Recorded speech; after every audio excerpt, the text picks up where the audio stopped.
Sabi ng Allah subhanahu wa ta'ala na kung saan ito ang pinakamainam na pamanang maiiwan natin sa ating mga asawa at anak. Wa'mur ahlaka bis-salati wastabir 'alayha. La nas'aluka rizqan nahnu narzuquk. Wal-'aqibatu lit-taqwa.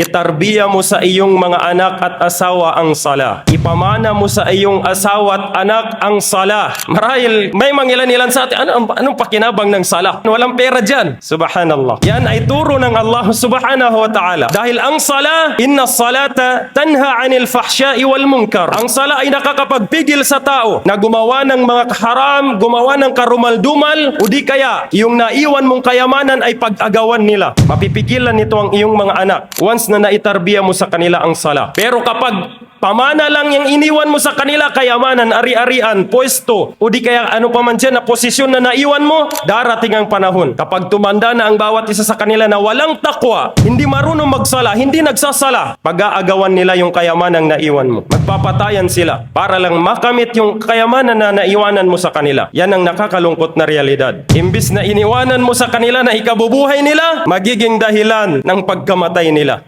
Naway ilayo tayo ng Allah at ng pamilya natin sa mga ganong bagay.